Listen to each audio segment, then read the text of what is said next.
Hai, selamat sejahtera dan selamat Malaysia Madani kepada semua. Nama saya Purna Vidya Rubini, anak perempuan Om Prakash. Nombor matrik saya 10 DIB 23F1002. Hari ini kita akan mengadakan satu sesi perbincangan antara rakan-rakan sekelas saya. Terdapat 3 objektif perbincangan ini. Yang pertama adalah kita dapat memahami tentang tragedi 13 Mei 1969. Kedua, kita dapat menghuraikan tentang faktor tercetusnya tragedi tersebut. Ketiga, kita dapat menerangkan tentang kesan daripada peristiwa tersebut.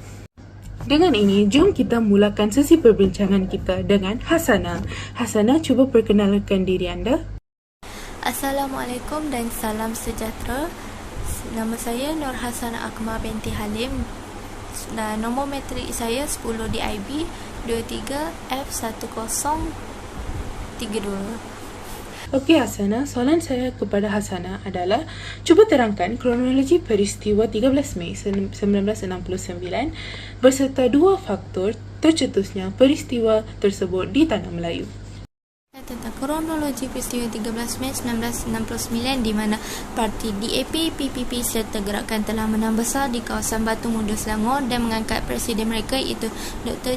Tan Chee Hon untuk mewakili kawasan tersebut.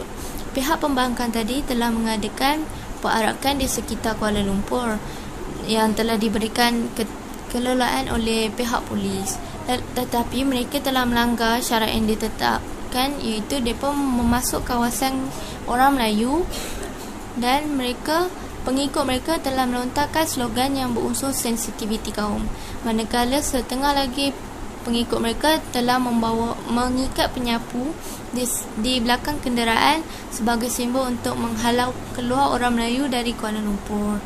Peristiwa ini mendapat perhatian oleh Tunku Abdul Rahman dan Tunku Abdul Rahman telah mengisytiharkan darurat pada jam 7 malam pada tanggal 13 Mei 1969. Lalu tertubuhnya Majlis Gerakan Negara yang dibentuk di bawah pentadbiran Tun Abdul Razak.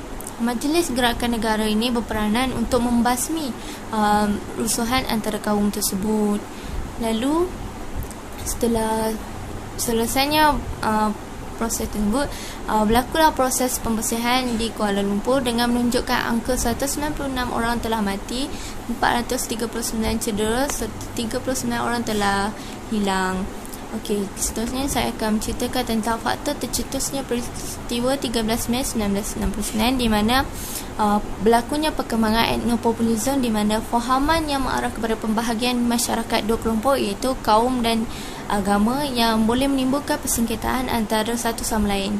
Seterusnya adalah hasil daripada peristiwa keputusan PRU 1969. Lonjakan daripada pengaruh parti Cina tersebut, mereka telah hilang sebanyak 2/3 perikatan di Dun Selangor. Akhir sekali adalah ketidakpuas hati terhadap hak istimewa orang Melayu di mana DAP mereka melantang menyuarakan rasa ketidakpuas hati terhadap apa yang disebut sebagai hak istimewa orang Melayu, di mana mereka tidak puas hati mengapa orang Cina tidak mendapat hak yang sama seperti orang Melayu. Lalu mereka menyentuh isu tersebut dengan memainkan isu-isu sensitif perkauman sehingga ke hari ini. Sekian sahaja, terima kasih daripada saya. Terima kasih Hasana. Kita akan meneruskan perbincangan kita dengan Jannah. Jannah, tolong memperkenalkan diri anda. Assalamualaikum warahmatullahi wabarakatuh. Nama saya Nur Janatul Alia binti Khairul Nizam. Nombor matrik 10 DIB 23F1021. Okey Jannah, soalan saya kepada Jannah adalah nyatakan 3 kesan daripada peristiwa 13 Mei 1969 yang berlaku di Tanah Melayu. Terima kasih Purna. Saya akan terangkan 3 kesan peristiwa 13 Mei 1969 yang berlaku di Tanah Melayu. Baik, yang pertama, pengisytiharan darurat. Semasa berlakunya 13 Mei, kerajaan telah mengisytiharkan darurat dan pengisytiharan ini diisytiharkan oleh Yang di-Pertuan Agong di bawah Ordinan Nombor 2 Kuasa-Kuasa Perlu Darurat 1969. Selain daripada itu, dengan pengisytiharan ini, Perlembagaan Persekutuan juga digantung. apabila berlakunya darurat di sekitar bandar Kuala Lumpur dan Selangor, kota tersebut menjadi gelap seperti kota yang lama ditinggalkan. Seterusnya, apabila penguatkuasanya ordinan darurat, maka parlimen juga dibubarkan.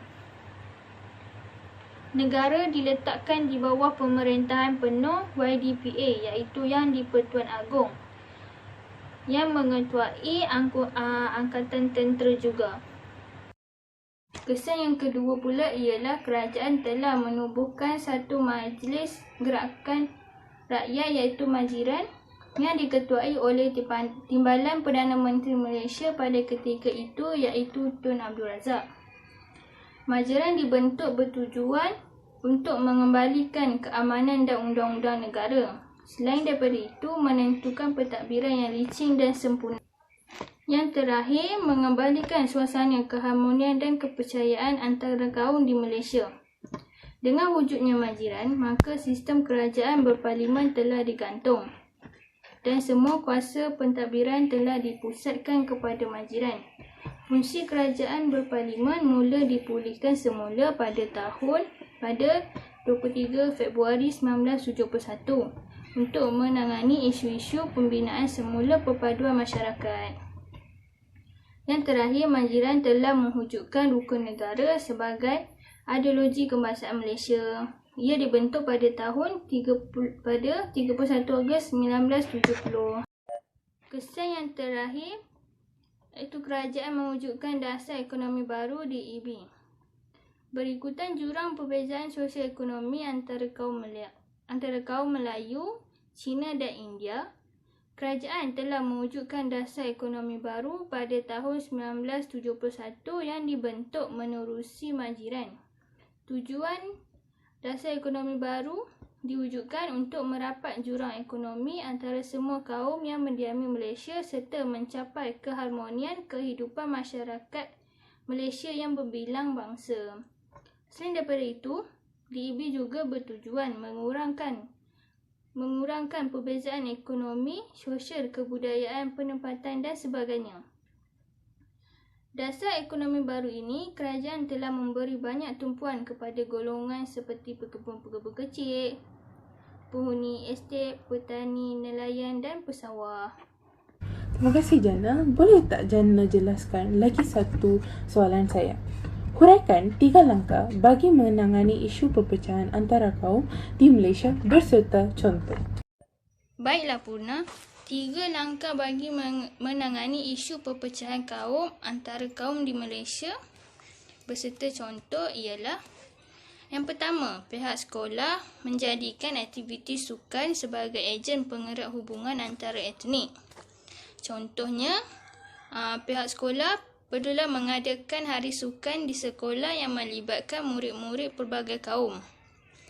Yang kedua, kerajaan haruslah membasmi kemiskinan yang berterusan tanpa mengira kaum atau keturunan supaya mengurangkan jurang perbezaan pendapatan antara kaum di kawasan bandar maupun luar bandar serta antara wilayah. Contohnya, kerajaan memberi peluang pekerjaan kepada semua kaum di Malaysia. Yang terakhir, memperbaiki dasar pendidikan negara untuk membangunkan ekonomi kaum. Contohnya, menyatukan murid-murid berlainan kaum di satu sekolah supaya mereka dapat mengeratkan hubungan antara kaum. Itu sahaja dari saya. Sekian, terima kasih. Terima kasih Jana kerana sudi menjawab kedua-dua soalan saya tadi dan huraian anda sangat jelas. Seterusnya, kita akan bergerak kepada orang yang terakhir iaitu Razrina. Razrina, tolong kenalkan diri anda. Assalamualaikum, nama saya Razrina binti Muhammad Sultan. Nombor matrik saya adalah 10 DIB 23F 1034. Okey Razrina, soalan saya kepada Razrina adalah jelaskan 3 pengajaran yang boleh diambil daripada tragedi 13 Mei 1969 di Tanah Melayu. Baik Purna, saya akan menjelaskan 3 pengajaran yang boleh diambil daripada tragedi 13 Mei 1969 ini. Antaranya, salah satu pengajaran yang boleh diambil adalah kita haruslah hidup bersatu padu. Oleh kerana tragedi ini, kita telah kehilangan banyak nyawa, kekurangan bekalan makanan, peluang pekerjaan yang terhad dan masalah kesihatan. Kita haruslah bertolak ansur antara semua kaum untuk membentuk sesuatu negara yang aman dan maju. Bukan itu saja, kita harus memahami bahawa konflik seperti ini akan menghancurkan masyarakat dan membentuk imej negara yang buruk. Oleh itu, kita harus memahami kepentingan hidup bersatu padu tanpa perbezaan kaum, bangsa, etnik dan sebagainya. Selain itu, pengajaran yang boleh diambil adalah kita haruslah memilih ahli politik yang bertanggungjawab dan mempunyai semangat patriotisme. Hal ini kerana salah satu faktor yang menyebabkan berlakunya rusuhan kaum di negara kita adalah keputusan pilihan raya umum ketiga 1969 yang bermula dengan kempen pilihan raya dan parti politik yang mengeksploitasi isu yang menyentuh sensitiviti sesuatu kaum semasa berkempen. Bukan itu saja, PKM mengambil kesempatan semasa pilihan raya untuk mempengaruhi penduduk supaya bermusuh kaum. Oleh itu, kita haruslah memilih wakil negara yang bertanggungjawab, adil dan cinta akan negara untuk mengelakkan tragedi sebegini berlaku di negara kita. Kita harus mengambil pengajaran iaitu penting untuk memilih pemimpin negara yang dapat menjalankan pemerintahan yang adil dan kekalkan keharmonian negara tanpa ketegangan dan sensitiviti kaum. Akhir sekali, kita haruslah berpegang kepada rukun negara dan meningkatkan perpaduan kaum. Hal ini kerana kita dapat mengurangkan pergaduhan antara satu sama lain dan kita dapat membentuk negara yang aman dari segi politik dan ekonomi. Malaysia merupakan negara yang terdiri daripada pelbagai kaum seperti Melayu, India, Cina dan sebagainya. Oleh itu, kita haruslah mempertahankan hak masing-masing dan tidak menyentuh isu sensitiviti kaum. Prinsip-prinsip yang terkandung dalam rukun negara merupakan kunci kepada keharmonian dan perpaduan kaum di negara kita. Perpaduan harus diterapkan untuk mengelakkan tragedi seperti 13 Mei ini. Sebagai seorang warga negara Malaysia, kita haruslah bertanggungjawab untuk menjaga keamanan negara dan kita untuk hidup bersatu padu dengan semua agama. Kesimpulannya, kita harus bersatu padu dan menyedari kepentingan hidup bersatu padu tanpa ketegangan kaum. Sekian, terima kasih. Terima kasih Razrina. Itu sahaja daripada kami. Saya harap penjelasan dan huraian yang diberi oleh rakan sekelas saya amat jelas. Sekian, terima kasih.